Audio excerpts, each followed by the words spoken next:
alors deuxième partie jàkkaarloo bi prolongation bi gaa yaa ngi continuer ba léegi di werante ci garab yeeg docteur beeg commissaire bi loolu waxtaan wi yéen a koy yeggali. ñu ñëw ci deuxième partie gaa yi nañu mën a répondre sur Charles bi doo ko laajte lancé ko rek ku ko am mu wax la. waaw bon dañuy dem filmer ko kañ ñëw teg ko mu leer rek. alors gan gi Abdoulaye Ba Nguer la PDS nga bokk kon xam ngeen ni politique la ñuy waxtaanee ak question bi provocation rax na ci maanaam cokkaas mais yow balaa ñuy door dam lay laaj ci ñi gedd ñi ñu dàq wala ñi des nga bokk PDS. waaw bon tout d'abord maa ngi nuyu mbokku sénégalais yi ñuy seetaan. di la remercier ci invitation bi. ñoo ko bokk comme ñu ngi jóge ci El Kébir Tabaski di déwénal mbokku sénégalais yi. di leen wax nañ ma baal naa leen àq. te yàlla def sawan xéwal ci biir Sénégal ah. amiin. et puis di féliciter au passage sunu Lions yi. oui elles se sont qualifiées en finale de Coupe d'Afrique de basketball. à l'arraché même d'ailleurs. waaw pour ñëw ci sa question bi. waaw bon. kon nar nga ci tontu waaw pour dàq PDS. dañ laa dàq wala da nga gedd wala da nga des non xam nga des fois gars yi dañuy def amalgame. Le statut de militant ou responsable d'un parti. waaw loolu secrétaire général. ak keneen ku mu mun doon mënu ci dindi nit. lu dul nga transgresser les statuts et règlements intérieurs. Nous sommes dans une république. avec des lois. oui un parti boo koy constituer xam ngeen toutes les formalités yi ngay def. en 74 31 juillet la ñu déposé. au ministère de l'intérieur ni nii ak nii ngay doxalee le 8 août nu jox nu récépissé. loolu ku ko jalgati nag am nañ droit dàq la par commission discipline ainsi de suite di ak punition yooyu. ba léegi on est tous des militants des responsables de base du parti démocratique sénégalais par contre secrétariat national structure la dédiée au secrétaire général national. oui et le secrétaire général national est nommé par le congrès. donc moom mën na nommer ku ci neex mën na dindi ku ci neex il y a beaucoup énormément de responsables de base. qui ne sont pas membres du secrétariat national et qui sont des quand même des responsables éminents du parti démocratique sénégalais là il faut ñu def loo xam loolu. alors pour li xew ñi ñu ñoomit nu gedd wala ñu bàyyi nu mu demee noonu ndax PDS mun nañ ni ci mel ni sabar gu tas Ablaye Wade wax ñuy dindi waxam maître Amadou Sall ne ko bugguma li nga ma jox Babacar Gaye ne ko bugguma mënuma leen lim ñoom ñëpp sax sabar gu tas la wala nu mu demee lu waral loolu. waaw dafay baax nag tamit pour sénégalais yu ñuy seetaan. ñu xam liy am. waay fu mu jógee. oui xam nga loo gis rek am na lu ko wundu. bu leen fàtte ni dañoo amoon candidat en mars 2015 ñu def congrès. alors décision de congrès c'est sacré dans un parti politique bu ñu ko jëlee ñun ñëpp xam ngeen ni on s'est battu bec et ongle. yore suñu ngor défendre jusqu'au bout. et que notre candidat Karim Meïssa Wade mu génn kaso dem exil au Qatar. et à partir de là bon on nous avait quand même promis que dana ñëw. sa parole était donnée. bon on a quand même parcouru tout le Sénégal. wolof waaw. wax fépp ni. dana ñëw joxe promesse joxe sunu kaddu xam nga rek góor ca wax ja.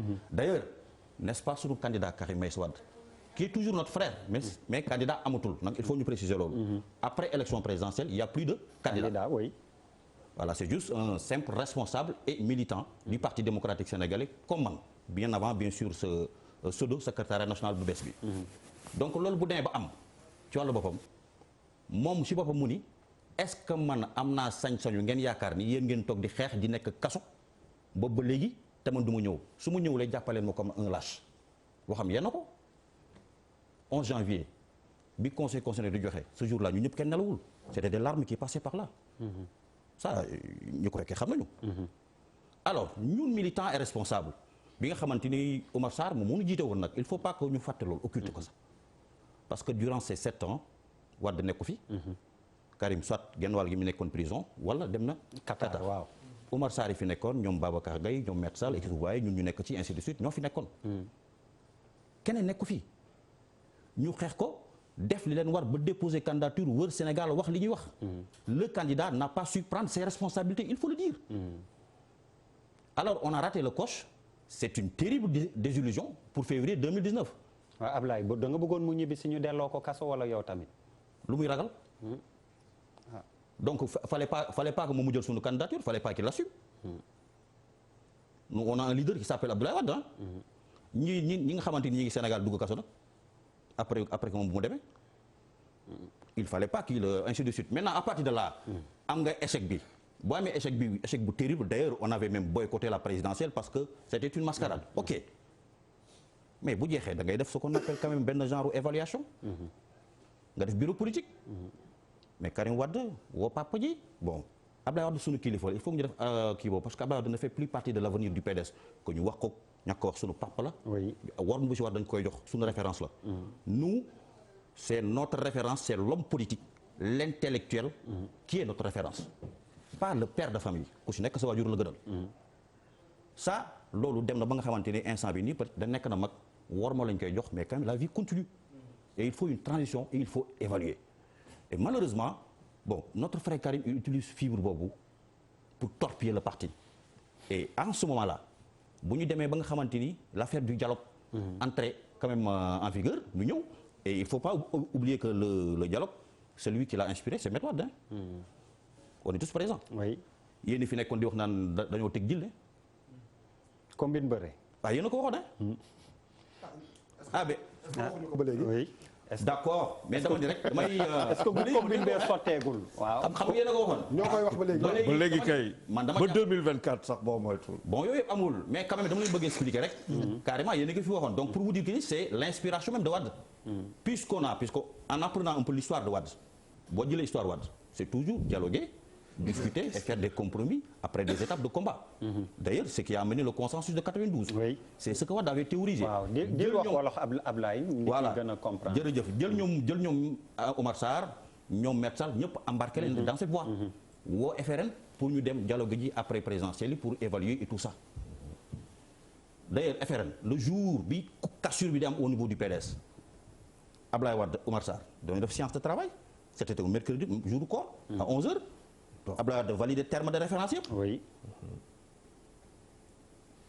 à 15h FRN def réunion ñoom ñu validé seen terme de référence nii la ñuy demee ci dialogue bi. oui. 22h si ngoon Karim Wade woo Badji ni que la ngeen doon dox lépp na tegu ci suuf bu ma amati bureau politique bi nga doon waaj pour évaluer la présidentielle de février 2019 bu ma amati waaw ñun dañuy laaj ndax ci parti lañ nekk wala ci fan sa club wala ci daayira. c'est ça qui a amené cette cassure et puis pire encore je veux dire. xam nga daanaka foofu ma laaj gars yi luñ ci xalaat. pire encore bi Omar Sarr est parti voir Maître Wade le samedi après mercredi bi. wolof. dem na seeti ko. ni Omar Sarr seeti na Ablaye Wade. le samedi bi après mercredi bi Karim Wade defee loolu. oui. li may wax li c'est des faits après le commentaire ku ne mën nga libre. léegi lu ko Ablaye Wade wax. je vais vous dire une chose c'est un mot qui m'a fait un peu tiquer quoi. waay. xam nga bu la nit laajee ni la man gor laa. weer nga ni yaa ngi may doxloo ci mbir mi lëf. te yow yaa ko tëgg. ci xel. oui ma dox ko ba mu sotti. waaw ba ma joxe fa sama kàddu joxe fa sa kàddu joxe kàdduy parti bi. oui ak samay moroomu nawle. nga rocc ko suma ginnaaw te yëguma ko lu tax nga def ko. il a regardé les yeux dans les yeux il lui a dit que seuls les imbéciles ne changent pas ngeen baal ko ci kàddu bi na mu ñu koy déglu. xam nga gor. bu toog nga def loo ko loolu dama lay wax rek c'est des faits. yi nga xam ne kenn du ko dindi. gor bu toog nga wax ko loolu. avec tous ces responsables qui étaient là. ñuy xeex di def lu ñuy def lépp ñoom Babacar Gaye ñoom Maître Sall ainsi de suite tout ça. yow nga ñëw def loolu ba pare tu t'excuses pas ñëw nga waxtaan ak nit ñi ainsi de suite mais nga def leen poignard dans le dos c'est extrêmement grave. alors c'est exactement ça le problème il y a pas autre chose. d'accord Charles comme yow ñu bëri féetale nañ la parti boobu. li fa xew musuma faa bokk. je suis un libéral pur et dur et je l'assume. encore que pour man le PDS boo xamante ne Wade moom la doon kii. faisait du Keynes c'est un parti keynésien donc. John Maynard Keynes. voilà donc bokkuñu fu ñu jëm bokkuñu philosophie. xam nga parti libéral bi wax nañu ko fii parti démocratique libéral mu ngi mel na parti bolchevique Sénégal dafa naa noonu ngeen ko war a jàppee quoi parce que boo xoolee vraiment affaire bi ça fait rire quoi wax nga ko fii Abdoulaye Wade ce n'est pas l'avenir du PDS mais Abdoulaye Wade ne peut pas être le secrétaire général du PDS simplement plus simplement koo xamante ne def na fi 26 ans d'opposition nekk fi président de la République passé 90 ans nekk encore secrétaire général yow nga xool sa bopp xool sa avenir fool fu nga jëm mais boo fa bokkee kay muy def lu ko neex mais te ngaa fecc rek toog di tàccu. Je pense que c'est ça il faut oser assumer la rupture. fii Bouba wax nañu ko gars yi toog fii Bouba dine des yeux c'est pas derrière c'est l'avenir. yéen ngeen bëgg pas bi former son parti politique moom moo ko moom. xool Sénégalais yi droit dans les yeux ne leen man suma doom moo fi mën a nekk candidat wax leen ko yéen wax leen ko ba pare ne mascarade yow nga wax ko mais yéen que yàlla ñu yàgg si mascarade ba pare toog di ko kii maintenant nag c'est votre affaire mais vous n'inspirez pas xale yi toog nekk si gannaaw parce que ñun c'est fini. Ce sont les jeunes bu ñu xoolee lii vous ne leur inspirez aucune confiance en l'avenir. Une faillite totale maanaam yéen daal jaaxaan ngeen parti bolchevique sénégalais ngeen mu am benn pas boo xamante ne mooy diriger avec tout le respect que je lui dois avec tout le respect que j'ai pour toi wante nag c'est des caaxaaneries te nañ dem rek 2024 dañ xool deal bi. Pape Djibril qu'est-ce qui se passe au PDS noo ko jàngatee. man manque de confiance laa jàpp ne bokk na ci li tax coow li am. parce que manque de confiance. waaw ci ndax. bu ñu demee ci parti boo xamante ni dafa mel ni dafa am benn dualité boo xam dafa am entre ci tey ci diggante Karim Wade ak Abdoulaye Wade ba ci communiqué yi génn PDS tey am na su ñoo xamante ni du leen wóor ne paawee ko bind bi mujjee génn sax dafa reetaanlu parce que ñu bëri sax nee nañ ndax signature góor gi la waaw donc loolu rupture de confiance boobu bu amee dafay poser problème mais sëriñ bi wax na ko sànq bi muy commencé wax ne 74 lañ def texte yeeg yooyu je pense que suñu parti aussi dañu war a réformer wu je pense que loolu aussi dafa nekk loo xamante ni ñàkk réforme boobu tax na démocratie interne du am ba nit ñi mën a wax seen xalaat ba dañuy egg ci situation yoo xamante ni conflit yi dinañ ko gis muy ñëw mais amul benn outil de prévention boo xamante ni dina ci am ba day mujj ñor tab bi et on constate les dégâts et li métti mooy d'ailleurs xoolal fi Sénégal toll tey parti bu toll di parti démocratique sénégalais c'est une incongruité tey jii kii bu ñu ko dalalee fii mu ñëwoon au nom du PDS wala soit mu bokk ci parti boobu wala ci mouvement yu bokk ci parti boobu mais réew mi la waroon waxtaane mais tey on parle des problèmes internes du PDS alors que PDS bi ñu koy créer c'était pour régler les problèmes des Sénégalais en termes d'offre politique tey on parle des problèmes internes du PDS mu nekk un débat national bu dul fayit xawma lu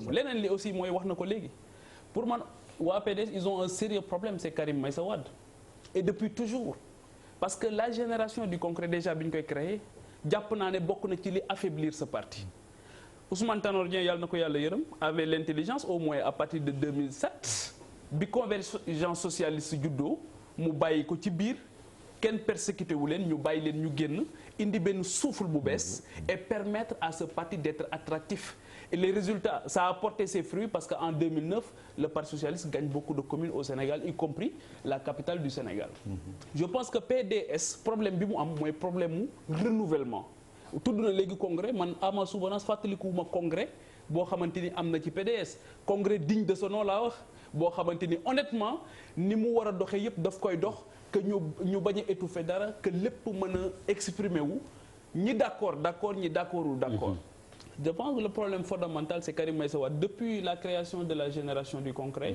ba fii ñuy wax effectivement wax na ko man jàkkaarloo naa ci ay plateau avec des représentants du Parti démocratique sénégalais qui juré ci waat ci seen lépp ne Karim Meïssa Wade dina ñëw Sénégal waat ci lépp ne dina ñëw ak ban kayit waaw moom la wax léegi moom la Ablaye mais pour mu dugg Sénégal foog mu am passeport wala fausse conduite xam nga aussi la parole donnée gars yi attaqué nañ ci le candidat Macky Sall attaqué nañ ci le président Macky Sall mais ni ñu exigeant wee tey jii ak président Macky Sall ci la parole donnée noonu la ñu war a exigeant wee aussi par rapport à ceux qui prétendent à la magistrature suprême par rapport à la parole donnée pour être juste et je pense que à ce niveau-là aussi on a des difficultés maintenant leneen li am mooy qui avait béni Omar Sarr pour mu dem ci dialogue bi est-ce que ni ñu defaate ni texte yi c'est parce que les karimistes sont propulsés et que négociation dina am est-ce que entrisme dina am est-ce que ñi génn dañu bëgg a constituer aussi benn bloc pour wax ne même bu waxtaan di am ñun dinañ ci bokk bu dugg di am dinañ ci bokk est-ce qu'on va vers aussi Ablaye dinañu ci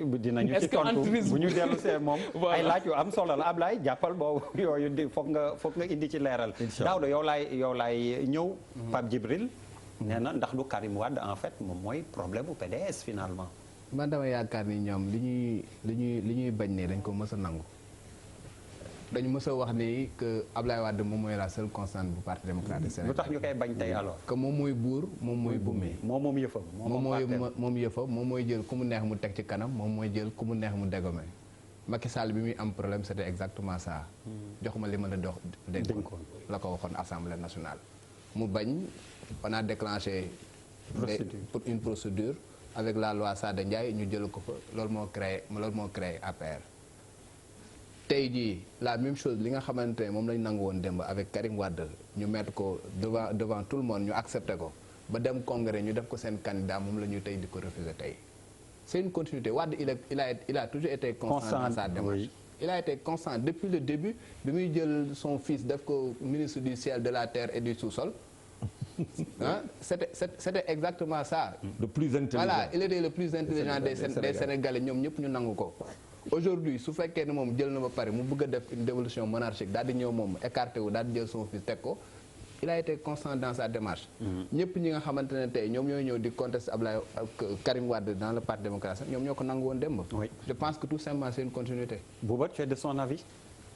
En fait man ñaari affaire avant may wax sama avis si loolu parce que sama refrain boobu moom defe naa mën naa ko revendiquer et xanaa peut-être moment yi ma ko doon wax ñoo ne kii def ñu contre voilà wala j'avais pas rendez-vous avec le passé loolu moom defe naa il faut ngeen indiwaat ko teg ci kaw table mais Ablaye daf fi def ay révélations yu grave. Oui. Politiciens yi il faut ñu moytu leen parce que en fait pour man Ablaye révélé na dara. Oui. lu mag. que Baara Yego bi ñu doon wax entre Abdoulaye Wade ak Macky Sall président Macky Sall président Abdoulaye Wade loolu nga fi révélé pourquoi je le dis yow yaa ko doon wax nga ne ñun ñoo doon wax que ni ñoom ñaar dañu diil ci suuf yéen a ko doon wax waaw ñun ma ni nga tey nga koy confirmer nga koy firnde donc loolu moo juddu moo yee dialogue national c'est grave révélation yi nga def c'est extrêmement grave bu ma juumee na nga wax ma léegi parce que sénégalais yi ñuy seetaan. non juum nga. waaw lan ci lan. bon en réalité c'est-à-dire pour t'expliquer que ni le dialogue en tant que tel. waaw lu ko inspiré Abdoulaye Wade moo ko inspiré. mais comment. voilà pour vous donner un peu les preuves xam nga bu ñuy daan inspiré un peu le dialogue juste après la présidentielle. Vous vous rappelez bien avec. non ñun bi ñu doon wax ak Baara Yogou bi c'était pas après la présidentielle. c'était pendant la présidentielle février. non pendant.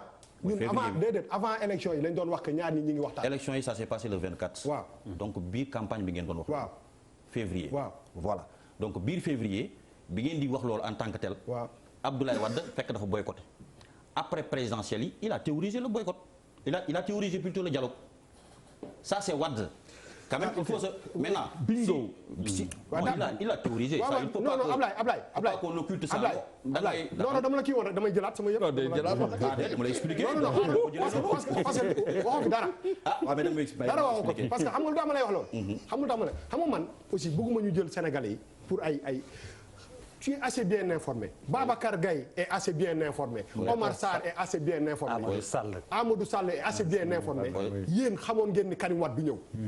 ah non moi je sais. non mais attends xam nga man mi xamoon naa ne Karim Wade du ñëw. mais bu ma ko xamee. kon yomb nga ndax de Ablaye. xamoon non kon yomb nga ndax pour un politicien yomb nga ndax. bàyyi ma eggali rek. Karim Wade li ko jëlee fii. xam ngeen ko la mu signé ba muy dem xam ngeen ko.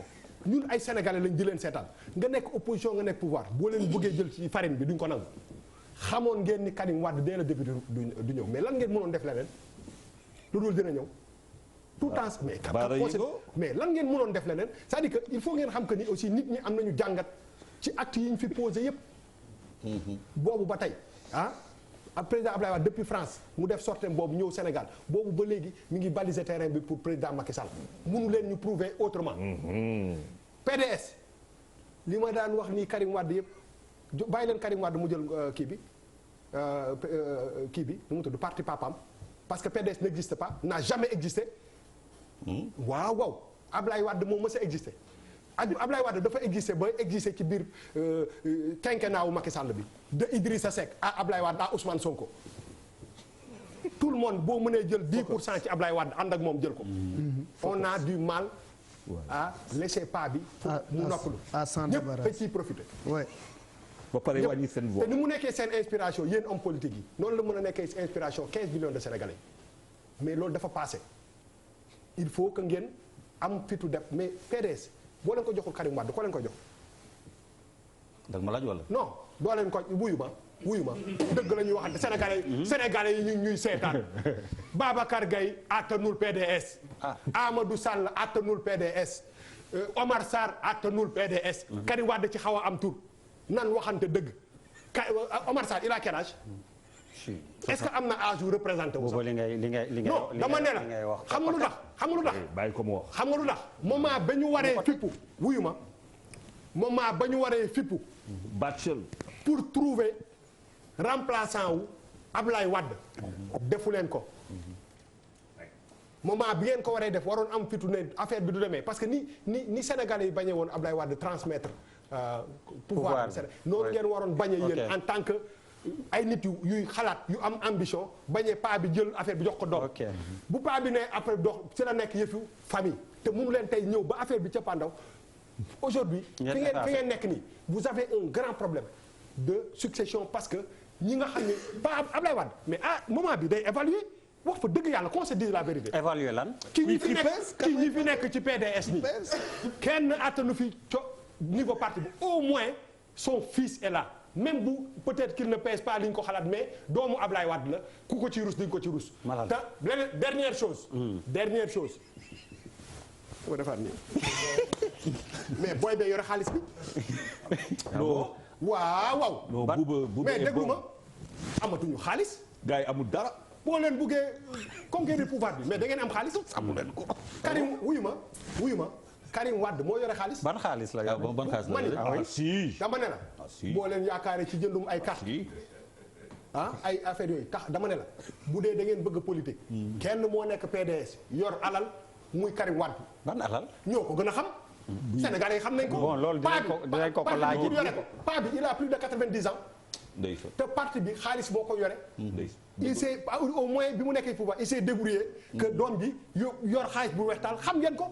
xanaa kon depuis Qatar xanaa kon wari bi day dox Qatar. yow xam nga li ma la wax. buuba alors mayal Malal. wax bi franku lay Malal yow le PDS loo ci xalaat ak coow li xam nga en fait bu fi wax leneen la bu ñuy xool. fii amu fi banque. non bu ñuy xool. bàyyi ko mu fast track ko dañuy dem.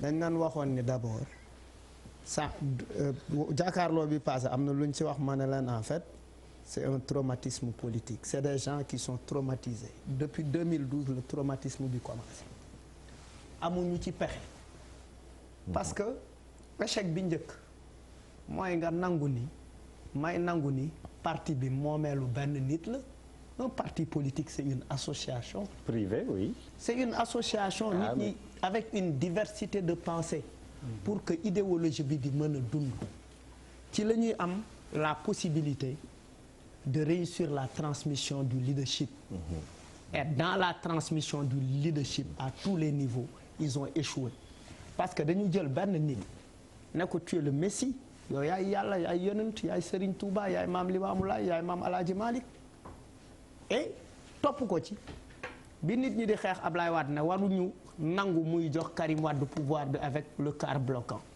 ça devrait vous inspirer pour dire que le même scénario doit se reproduire dans la composition même dans la structuration du parti ñoom Omar Sarr dofuñu Bouba dafa évoqué lu am solo quand tu perds le pouvoir tu perds l'argent tey xaalis bi Karim moo ko yor ak papaam et puis plus particulièrement Karim tey mu ngi Qatar quelles ont été les conditions de sa libération de sa sortie de Rebeuss tu penses que dañ ko jàpp force man je ne crois pas à son exil il n'a pas été exilé il a été d'accord pour dem Qatar il a été d'accord il n'a pas eu le courage comme Khalifa Sall ne man damay nekk biir jeel je reste en prison je damay toog biir jeel parce que moi j'ai eu la chance de converser avec lui en prison waxtaan nañ tuuti biir prison en 2012 mais yow kan Karim 2000 en 2000 après 2012 bi may am problème ak sur l'histoire de la drogue avec les policiers on a eu à discuter pour man ñàkk fulla ak fayda mu ngi ci membre yi ci bokk la Omar Sall Omar Sarr il sait qu'il a une parcelle de pouvoir à gérer sa parcelle de pouvoir am bi mooy li muy représenter biir Dagana et il continuera à gérer ça parce que loolu rek moo ko dese ñoom Babacar Gaye et cetera ku ci nekk tu cherches fi mu toll nii ils savent que au niveau du PDS c'est la période des vaches maigres amul ngooñ non amul ngooñ nekkatu xaalis amul ngooñ xari amul meew amul ngooñ non c'est ça la vérité il y a absolument rien et aujourd'hui Omar Sarr ku ko bëgg a perte loolu petite parcelle de pouvoir am boobu il va refuser parce que loolu rek moo ko dese et au-delà de ça am na aussi une petite dignité bi nga xamante ne il se dit écoute man duma nangu mu effrité wu malal ma yokkal dara est-ce que loolu rek ko dese mun naa la jox beneen éventualité beneen éventualité fële nag boulevard de la République buntu yi tëjuñu ko de oui effectivement c'est-à-dire et puis même boo xoolee même boo xoolee pendant les campagnes pendant la campagne électorale Omar Sarr il a géré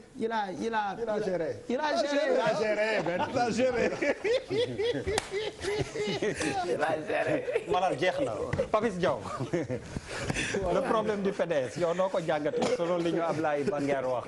gars yi jig ñi nekk acteur quoi. gars yi kañ yi ñuy wax man dañ ma dépassé dañ ma usut àll woon. pour man big deal. oui quand même lool. Donc ils annoncent su ma leen déggee vous annoncez Omar Sarr de l'autre côté. on n'a pas dit ça. ma xam nga xaw ma yéen a ma gën a xam. on n'a pas dit ça Macky dafa am lu mu wax. bul ñu wax loolu. Macky dafa ne woon.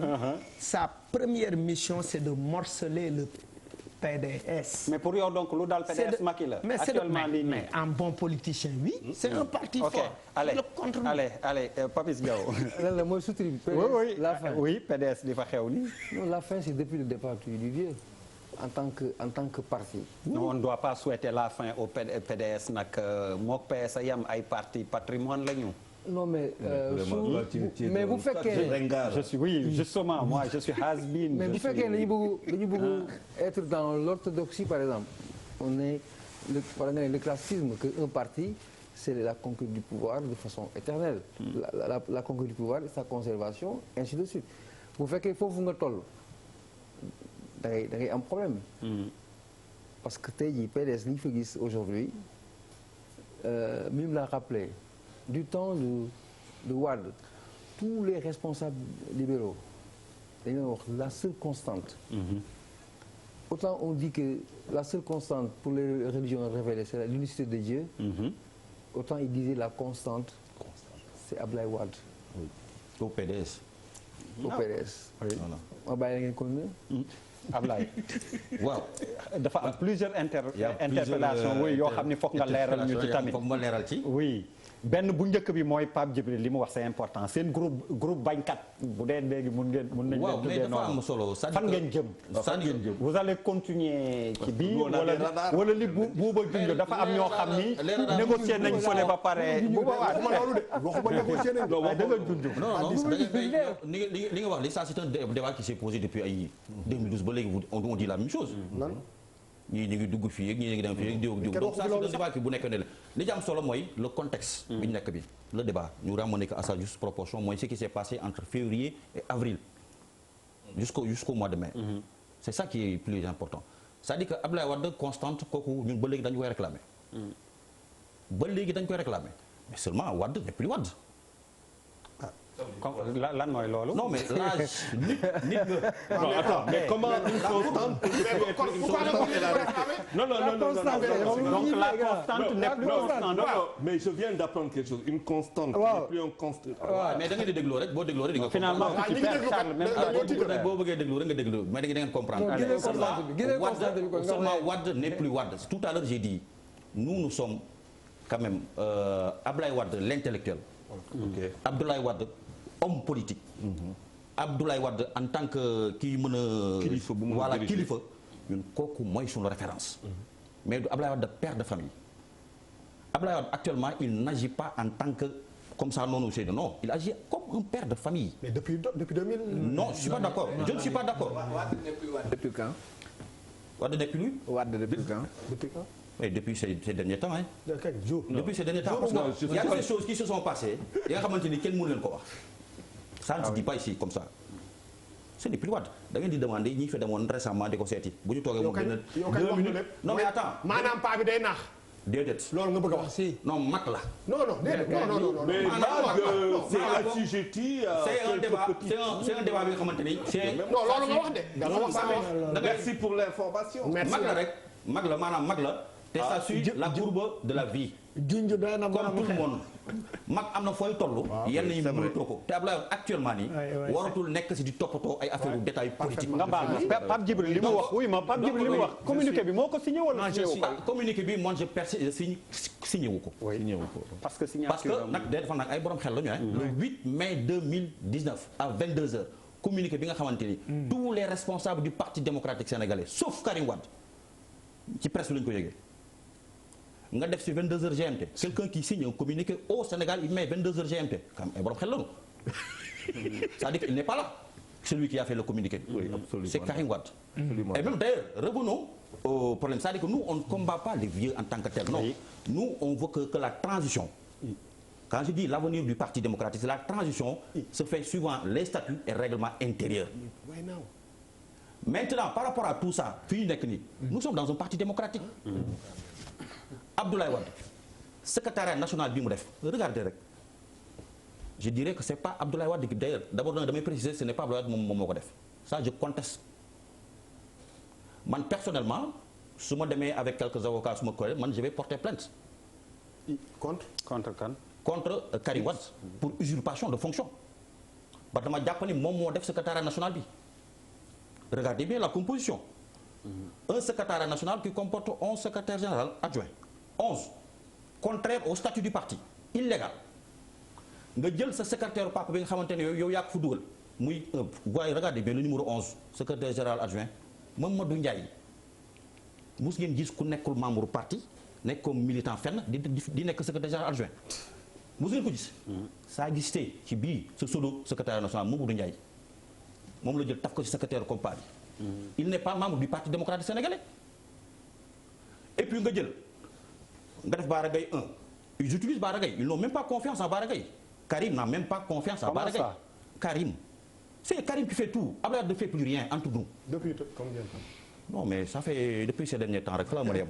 depuis non pourquoi nga wax tamit Bara Gaye xamuñu xam nga ñun bokkuñu ci parti bi. mais soo leen bëggee xam yenn détails j'ai eu la chance de voir comment un premier ministre a été viré en 2004. Voilà maintenant.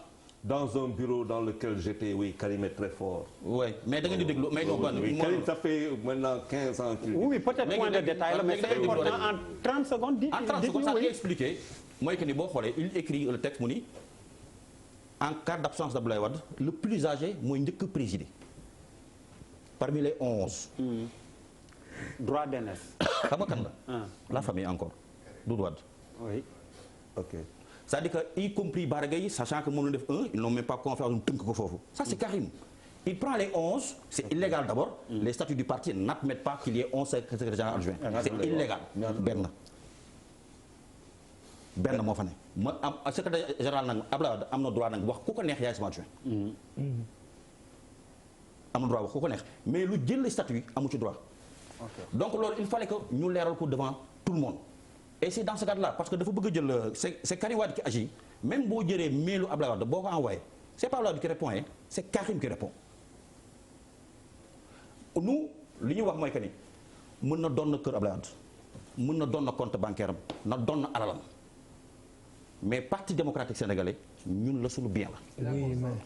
non suñu bien la non mais nit day màgget. Oui mais ça c'est aujourd'hui que vous. Ouais, mais parce que le contexte a existé aujourd'hui. Non wax nga dëgg. Ce contexte a existé aujourd'hui. En 2015 bi ñuy def Karim Wade candidat Abdoulaye Wade forcé wuñu ko d'ailleurs Abdoulaye n'était même pas d'accord. C'était le contexte qui nous l'avait imposé.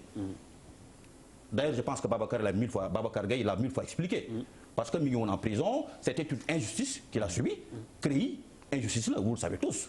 Alors c'est un frère de parti. mais non c'est la vérité. ak loo mën wax rek pour yow c'est une réponse politique quoi. non bu dee benn affaire moom mooy. réponse politique erreur politique. exactement mais mën nga di. mais on peut lui non dama ne bu dee benn affaire moom moo constant. si Abdoulaye président Abdoulaye Wade. yàlla na ko fi yàlla fekk ay fanam. amiin amiin yaa rabbal aalamiin. dama ne. depuis 2007 xaw ma 2008. bu dee benn affaire moom noo leer ci Abdoulaye Wade mooy Karim. gars yi tamit. xam nga. wax leen ma keneen ku fi frôlé li Karim. on est tous d'accord. waaw mais non mais waa grand Bouba. on est tous d'accord parce que. booy analyser. parce que Karim c'est 2009 ak léegi ça fait juste 10 ans hein.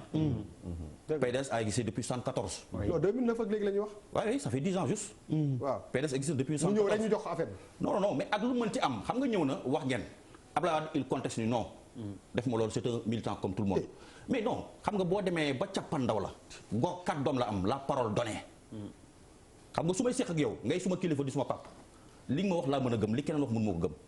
boo demee ba nga wor sa kàddu comme ni Karim Wade def par rapport ak présidentielle yi. oui kooku mënul. mais je suis désolé. histoire vous ne pouvez pas vous appuyer. c'est la vérité non baal ma. vous ne pouvez pas vous appuyer ci valeur u kàddu. ah bon c'est toi qui le dis. mais parce que kàddu wax waxeet vous êtes les auteurs du wax waxeet. qui on s'en souvient. oui d'accord non mais Ablaye nous on parle de valeur. non mais bon wax waxeet ak des valeurs. on est toujours dans les valeurs. mais yàggul s'il te plaît mala déglu Charles pour 30 secondes le temps bi def bëreetul. yéen exercer ngeen pouvoir. xam ngeen que pour kenn am fu mu jógee aéroport dugg ci avion ñëw Sénégal il faut que mu am ñaari baa mu am benn passeport baa mu am benn sauf-conduit délivré par des autorités compétentes yéen xam ngeen que loolu ça n'existe pas. ngeen bëgg mu ñëw Dakar. mais xamoon nañ ko. ah mais non ça veut dire vous avez exercé le pouvoir. non mais Charles yow loolu yow yaa ko mën a xam xëy na peut-être waa ak sa keneen. mais nous les responsables. en tant que tel ana passeport Karim Wade ana passeport Cameroun. xaw ma ci dara. mais comment. yaa ngi may laaj un inconnu c'est-à-dire que opacité la rek. opacité la c'est-à-dire que mais Karim nañu yónni son passeport là xam nga. WhatsApp nañu ko WhatsApp. mais Charles yow li ngay wax mooy. c'est-à-dire que opacité. on s'est amusé de opacité moo nekk règle de gestion ci parti boobu peut-être tey du moom rek mais lan la Abdoulaye Wade defi woon Guinée ak Alpha Condé. après dinañ si ñëw. ci benn contexte boo xamante ni c'était un contexte assez chargé. mu dem Guinée ñëw xamuñu lan la wuti woon. si. yaa ngi dégg le fait de dire. ci contexte boobu même contexte nga ñëw daal di ne doo soutenir kenn ci élection yooyu ça aussi c'était un acte très fort. li ñu raté li ngeen raté te xëy na yéen a ngi ci dynamique boobu ba tey. mais Pape football non mais Pape vraiment Pape je t'aime bien mais xam nga tamit Pape bi acte yu mu posé ci élection yi il faut ñu comprendre aussi que ni leer na ci ñun ñii. oui. leer na ci dama ko bëgg a laaj moom. mais yow xam nga. moom question tontu gu ma ci ba léegi mais dama koy tontu question pour yow mu dimbali la Bouba yow. penalty bi moom penalty bi Macky Sall mu Bouba Aïssa may ko Ablaye s'il te plaît tontul Pape Djibi. sa question ba ma ñëwee si affaire secrétaire national pour wane rek c'est que c'est illégal. voilà 5 minutes on termine. maintenant xam nga Ablaye 5 minutes. après février 2019 vous savez. on avait Karim Wade comme candidat toujours on le considérait comme étant un frère de parti ba nga xamante ni on doit combattre être solidaire avec lui mon problème moom question politique la ça devait se régler de manière politique ça on est tous d'accord là-dessus fekkante ne en matière politique boo mënul am rapport de force bi c'est par le dialogue que nga koy defee d'autant plus que ñun ñëpp d'accord ni système électoral bu ñu yore bi baaxul boo ci demaatee beneen élection dans les mêmes conditions dialogue wala entrisme. non ça n'a rien à voir parce que dialogue dafa yàgg am sans tout ça 2016 bu ñu koy def xanaa entrisme loolu. mais prestation de serment au Macky Sall. non dama ni 2016. non xam nga lan dafa mel ni 2016 on a fait dialogue ou pas. dès le début c'est ça que je ne comprends pas. oui mais dialogue bi fu mu dem dialogue bi fu mu mujjee. président Macky Sall bi muy prêter serment. ba évoqué affaire du dialogue bi ba cité nommément président Abdoulaye Wade. on est d'accord. waaw non dama yow dafa mel ni da ngay confirmer que ni en fait loolu yëpp paa bi moo ko tëgg. non l'esprit du dialogue je dis bien. xam nga dafa am la nga xamante ne dafa am. il y a aussi la lettre du dialogue. waaw d'accord non mais il est fort mais si il faut que les gens comprennent que l'esprit du dialogue en tant que tel parce que boo ñëwee un président qui gagne une élection de manière vraiment même suñu jàppee ne mascarade électorale la parce que Macky c'est un autoritaire on ça moom qu'on le veuille pas nga gagné ko la seule chose c'est de discuter avec lui sur la table ah oui pour régler les questions politiques comme le problème de Karim Wade il fallait que mu am amnistie non il fallait que mu am amnistie ça il faut que nous d'accord ci maintenant un homme politique grâce. Mais comment on peut non amnistie a été évoquée en novembre. Amnistie a été évoquée par nous-mêmes ñun dañoo bëggoon oui. mais comment donc yéen comment on peut boycotter ay élection ba pare nekk instigateur u dialogue c'est ça il y a une contradiction. ah mais kooku da nga koy mais maintenant y a c'est inspiré. c'est inspiré Bouba c'est inspiré. Bouba ah wala Pape kii non toi aussi. Pour man quand même il y a une contradiction parce que vous ne pouvez pas prendre Karim Wade comme candidat ngeen ne dina ñëw pour nalaka bokk ci élection yi en sachant que il a été condamné par la CREI ngeen ne CREI baaxul ba pare tey yéen ngeen di évoquer que ni d'une façon waroon nu tëddi il faut que ñu def dialogue pour amnistie ko pour que mu mën a ñëw dafay def ci bopp nit ñi que ni y avait un deal bu nga xamante ne mu ngi ci suuf parce que pour que mu mën a ñëwaat pour présenter wu comme candidat il faut que ñu amnistier ko te loolu c'est une discussion entre Macky Sall ak je reviens sur la question parce que j'ai pas encore répondu tout le temps da ngeen oui s'il te plaît parce que question bi la intéressé rek ngay répondre dafa am solo temps bi jeex na de c'est un point extrêmement important mais temps bi jeex na répondre voilà mooy que l'esprit du dialogue a été inspiré ça on ne vous le cache pas par Maître Wade lui-même parce que à travers les péripéties non c'est une mooy li ngeen di teg mooy que di nga ñëw tu boycott élection yi nga ñëw Macky Sall il fait l'appel ainsi de suite nga ñëw nga woo sa secrétaire général national adjoint donc c'est des actes politiques la politique acte la yooyu posé élection yi Macky Sall gagné na ko pare mascarade la on appelle l'opposition nu bañ a dem élection yi xeex ñoom ñu bañ qu'est-ce que tu fais mais tu crées les conditions de telle sorte que yow sa parti en tant que tel nga mën a am sa candidat mu libre nga mën a am sa candidat mu am amnistie fii 2024 mën a présenter wu 2024 lu ko mooy cour de justice de la CEDEAO dafa wax décision yi attention yi xam nga lu mu wax ñu ko avril 2019 la génn parce que on n'a même pas communiqué il a dit très clairement que ni cour constitutionnel conseil constitutionnel am na dëgg Karim Wade n'a même pas le droit d'exercer une fonction publique mënul nekk candidat mënul nekk kii comment dirais-je électeur alors dans ce cadre-là c'est un problème politique ça se règle politiquement et il faut discuter autour d'une table dans le dialogue national pour régler ce problème-là et régler la question électorale parce que tamit dama leen di expliquer benn affaire un peuple qui ne dispose pas d'un système électoral fiable transparent kooku peuple boobu du souverain. alors Ablaye pour tontu question bi ñu laaj. pour yow PDS lan mooy avenir am. PDS en 30 secondes c'est fini hein. waaw d'accord PDS avenir am mooy lenn mooy que ni y a un Karim Wade qui n'a pas pris ses responsabilités et qui a trahi le combat du Parti démocratique sénégalais. Ça c'est très clair et net. Maintenant il utilise ce qu'on appelle son fans club là di ñëw di torpiller un peu le parti di utiliser des actes yi nga xamante ne Abdoulaye Wade sax posé wu y compris ce secrétaire national. Donc il faut que les militants les responsables du Parti démocratique sénégalais yi nga xamante ne am nañu légitimité ñu xam ne ñii ay responsable Parti démocratique ñu jóg taxaw xeex maa ngi leen di ñaan ñoom ñëpp dans toutes les sections de ce pays c'est-à-dire les communes et les départements qu'ils contactent les Oumar Sarr les Babacar Gaye et ainsi de suite ak ñoom parce que nag lu mu dee 7 ans yii ngeen wax Oumar Sarr fi nekk di ko gérer boobu mi ngi wax ay xaalis ma xanaa kon Macky Sall la kon du nekk président 2012 ba muy génn xanaa dafa ñàkkoon xaalis. gani Macky Sall. waaw. 2012 Macky Sall jëlewu leen fi. ku ñu fi jëlee. Sénégalais yi. mais kon bokk la ñuy def loolu la ñuy xeex nag ba Sénégalais jëlee fi Macky Sall ñu teg suñu candidat. tontu baa ngi noonu gis-gis. voilà gis-gis merci.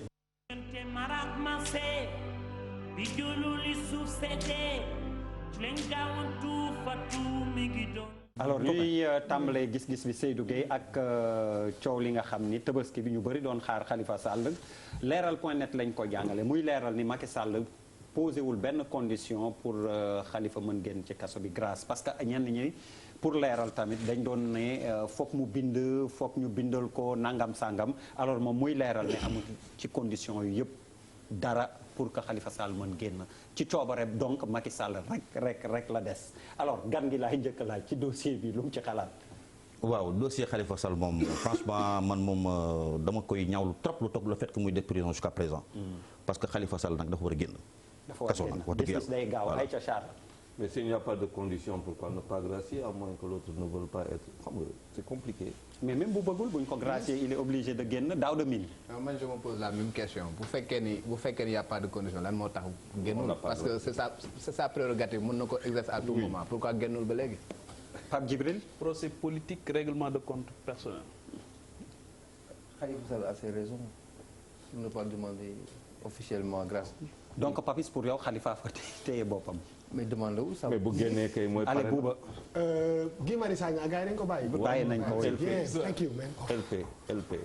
liberté provisoire. waaw mais waaw bu ñu këram. mi ngi këram génn na. il reste Adama Gaye. beneen bi. Quel Adama Gaye? beneen bi. non am na keneen tu beneen bi booy. Lui, c'est un je pense que insulteur. gars yi fu mu nekk nii dañuy baliser terrain bi. maa ngi Khalifa Sall xam naa ni yàggatul. affaire baa ngi ci yoon. waaw affaire mais xam nga rek gars yi fu mu ne nii dañuy defe naa ñoom ñëpp boo ko ci li ngay lire nii moom. avec quel avenir politique. waaw mais loolu leneen question la. mais au moins non mi ngi ci yoon. je pense que mi ngi ci yoon. ay am naa ci yaakaar. il faut pas gis-gis day gaaw gis-gis day gaaw. non pour man Macky teg na ay conditions parce que local yi mu ngi ñëw te Khalifa est un pion important ci local yi donc duñ ko génne noonu. gis-gis bi ci topp. alors beneen gis-gis bi après Seydou Gueye sur Emmanuel Macron la mi ngi ko waxee ci 15 août bi commémoration débarquement de Provence soldats wu Afrique yi la wax rawatina tirailleurs sénégalais yi bu France moomee boppam ba tey jii nii yàlla ak ñoom a tax seen liberté France ak dignité wu France ñoom la ba mu ci yokk sax nekkul peut-être ci extrait bi ñu génne na maire diwaan yi foofu tuddee ay place ak ay monuments africains yi nga xam ni xeexal nañ leen Pape Djibril.